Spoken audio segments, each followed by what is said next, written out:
12 जून 2025, अहमदाबाद का एक काला दिन। आसमान में घने बादल थे और शहर की फिजा में एक अजीब सी बेचैनी थी, जैसे कोई अनहोनी होने वाली हो। Air India flight AI-121 Ahmedabad से दिल्ली के लिए उड़ी, लेकिन अपने सफर की शुरुआत में ही तबाह हो गई। किसी ने सोचा भी नहीं था कि ये उड़ान इतनी जल्दी हमेशा के लिए थम जाएगी। 242 लोग सवार थे, 234 यात्री, 8 क्रू।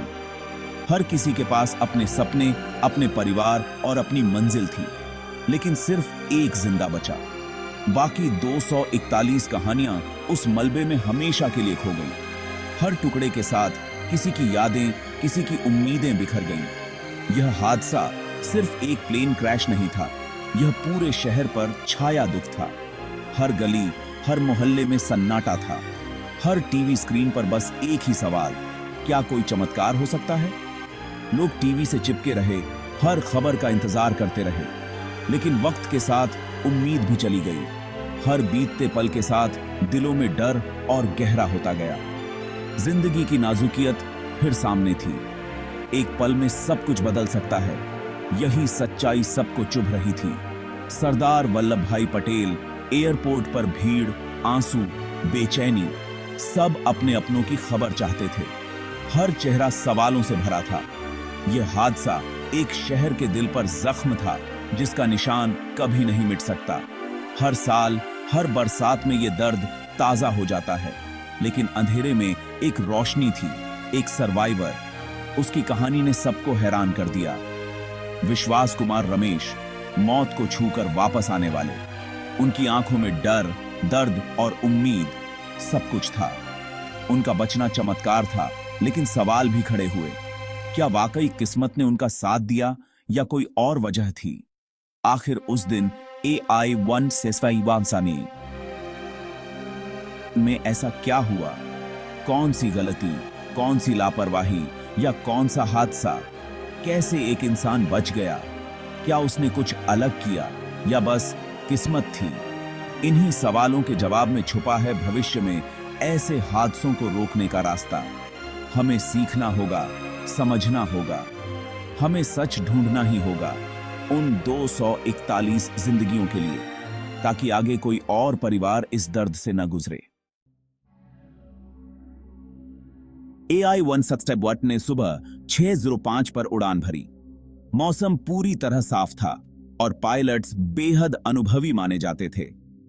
हर चीज सामान्य लग रही थी, जैसे हर रोज की तरह एक और उड़ान शुरू हो रही हो।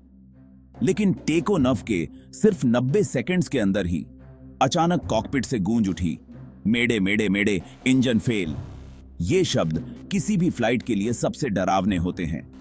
उसके बाद एकदम सन्नाटा छा गया। राडार स्क्रीन पर प्लेन अचानक गायब हो गया, जैसे आसमान से मिट गया हो। ATC ने बार बार संपर्क की कोशिश की, हर चैनल पर कॉल किया, लेकिन कहीं से कोई जवाब नहीं आया। हर सेकंड भारी होता जा रहा था। मेडे कॉल पायलट का आखिरी सहारा होता है। जब हालात पूरी तरह कंट्रोल से बाहर हो जाएं और कोई और रास्ता न बचे। टेकोनफ के दौरान इंजन फेल होना एविएशन में सबसे खतरनाक माना जाता है। पायलट्स के पास रिएक्ट करने के लिए सिर्फ कुछ ही सेकंड्स होते हैं और हर फैसला जान बचा सकता है या ले सकता है। सवाल ये उठता है, क्या सिर्फ एक इंजन फेल हुआ था या दोनों? अगर दोनों फेल हुए तो हालात और भी गंभीर हो जाते हैं। क्या ये कोई आम टेक्निकल खराबी थी या इसके पीछे कोई और वजह छुपी थी? जांच टीम हर एंगल से PDD डेस्ताल कर रही है। आज के मॉडर्न एयरक्राफ्ट एक इंजन पर भी सुरक्षित लैंड कर सकते हैं, तो फिर AI-121 क्यों नहीं बच पाई? क्या हालात इतने बिगड़े ही चुके थे? इन आखिरी पलों का सच, पायलट्स की बातचीत और कॉकपिट की हर आवाज सिर्फ ब्लैक बॉक्स ही बता सकता है। जांच एजेंसीज के लिए यह अब तक की सबसे बड़ी देही पहेली बन चुकी है। हर सुराग की तलाश जारी है। अब सबकी नजर ब्लैक बॉक्स पर टिकी है। क्या वो इस रहस्य से पर्दा उठा पाएगा?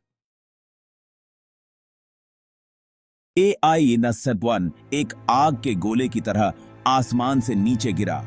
उसकी रफ्तार और तबाही ने सबको हैरान कर दिया। और सीधा एक मेडिकल कॉलेज के डॉक्टर्स हॉस्टल पर आकर गिरा, जिससे वहां अफरा तफरी मच गई। सुबह का वक्त था। हॉस्टल में जूनियर डॉक्टर्स और स्टाफ अपने अपने कमरों में थे। कुछ लोग ड्यूटी के लिए तैयार हो रहे थे। अचानक एक भयानक धमाका हुआ। आग और धुएं के गुबार में चीख पुकार मच गई। हॉस्टल का एक बड़ा हिस्सा लपटों में घिर गया। प्लेन का मलबा हॉस्टल के अंदर तक घुस गया, जिससे कमरों और गलियारों में तबाही फैल गई। एक स्थानीय निवासी बताते हैं, एक आग का गोला हॉस्टल से टकराया, सब कुछ कांप उठा, जैसे जमीन भी डर गई हो। इस क्रैश में हॉस्टल के 11 लोग भी मारे गए। वे बस अपने कमरे में थे। किसी को अंदाजा भी नहीं था कि ऐसी आफत आ जाएगी। रेस्क्यू टीम्स को प्लेन और हॉस्टल दोनों जगह से लोगों को निकालना था। हर तरफ अफरा तफरी और डर का माहौल था। प्लेन का एक विंग हॉस्टल से टकराया, जबकि फ्यूसलेज पास के मैदान में गिरा। इसी वजह से और ज्यादा नुकसान नहीं हुआ, वरना हालात और भी खराब हो सकते थे। लेकिन जो 11 जिंदगियां जमीन पर चली गईं, उनका नुकसान कभी पूरा नहीं हो सकता। उनके परिवारों के लिए यह सदमा हमेशा रहेगा। यह हादसा दिखाता है, प्लेन क्रैश का असर सिर्फ आसमान तक सीमित नहीं रहता, बल्कि जमीन पर भी गहरा असर छोड़ देता है। हमें शहरों के ऊपर से गुजरते प्लेन्स की सुरक्षा पर गंभीरता से सोचना होगा, ताकि भविष्य में ऐसी त्रासदी दोबारा न हो। 242 मौत के बीच एक नाम, विश्वास कुमार रमेश। 43 साल के बिजनेसमैन, सीट 24F, प्लेन के पिछले हिस्से में। रेस्क्यू टीम्स ने उन्हें मलबे में बेहोशी की हालत में पाया। एविएशन एक्सपर्ट्स कहते हैं, टेल सेक्शन में बैठने वालों के बचने की संभावना ज्यादा होती है। उनका बचना जांच के लिए महत्वपूर्ण, क्योंकि वह एकमात्र चश्मदीद गवाह हैं। उनकी कहानी, उनका अनुभव एयरक्राफ्ट सेफ्टी प्रोटोकॉल्स को बेहतर बना सकता है। पूरा देश उनके स्वस्थ होने की दुआ कर रहा है। उनका जिंदा रहना इस अंधेरे में एक छोटा सा दिया है। AI-171 क्रैश की जांच। एयरक्राफ्ट एक्सीडेंट इन्वेस्टिगेशन ब्यूरो यानी AIB के हाथ में। उनका काम हादसे की वजह ढूंढना, ताकि भविष्य में ऐसा न हो। सबसे पहला कदम क्रैश साइट को सुरक्षित करना, सबूत इकट्ठा करना। Black box, cockpit voice recorder और फ्लाइट डेटा रिकॉर्डर दोनों मिल गए। इनका डेटा डीकोड होगा, जिससे हादसे के आखिरी पलों का सच सामने आएगा। मुख्य theories dual engine failure, landing gear flap गड़बड़ी, बर्ड स्ट्राइक या मेंटेनेंस की कमी। इन्वेस्टिगेटर्स हर एंगल से जांच कर रहे हैं। ब्लैक बॉक्स, ATC रिकॉर्ड्स, मौसम, सर्वाइवर का बयान। सच की तलाश लंबी है, लेकिन जरूरी है उन 241 लोगों के लिए। हवाई सफर आज भी सबसे सुरक्षित है, लेकिन AI-171 जैसे हादसे हमें सतर्क करते हैं। सेफ्टी इंस्ट्रक्शंस को हमेशा ध्यान से सुनना। हर फ्लाइट पर अपने नजदीक इमरजेंसी एग्जिट पहचानें। सीट बेल्ट हमेशा बांधे रखें। टर्बुलेंस कभी भी आ सकता है। सीट बेल्ट आपकी सुरक्षा है। अगर कुछ अजीब लगे, आवाज, गंध, प्रेशर, तुरंत क्रू को बताएं। हवाई सफर के लिए आरामदायक, पूरे शरीर को ढकने वाले कपड़े और मजबूत जूते पहनें। इमरजेंसी में सामान छोड़ दें। जिंदगी सबसे कीमती है। ब्रेस पोजीशन का अभ्यास करें। सेफ्टी कार्ड देखें। केबिन क्रू के निर्देशों का पालन करें। वह आपकी सुरक्षा के लिए है। सुरक्षा एक साझी जिम्मेदारी है। जागरूक यात्री बने। बड़ा हवाई हादसा, सब तुरंत जवाब चाहते हैं, लेकिन सच सामने आने में महीने लगते हैं। AIB की जांच 2 चरणों में होती है। पहले प्रीलिमिनरी रिपोर्ट, फिर फाइनल रिपोर्ट। प्रीलिमिनरी रिपोर्ट 30 दिन में सिर्फ मूल जानकारी। फाइनल रिपोर्ट हर सबूत, ब्लैक बॉक्स डेटा, कॉकपिट की आवाज, मेंटेनेंस रिकॉर्ड्स, सब कुछ विश्लेषण करना पड़ता है। जल्दबाजी में गलत नतीजे खतरनाक हो सकते हैं। जांच का मकसद सुरक्षा में सुधार, न कि किसी को दोषी ठहराना। AI-171 के केस में भी हमें धैर्य रखना होगा। एक्सपर्ट्स दिन रात काम कर रहे हैं, लेकिन उन्हें वक्त चाहिए। सच सामने आएगा, लेकिन सही वक्त पर।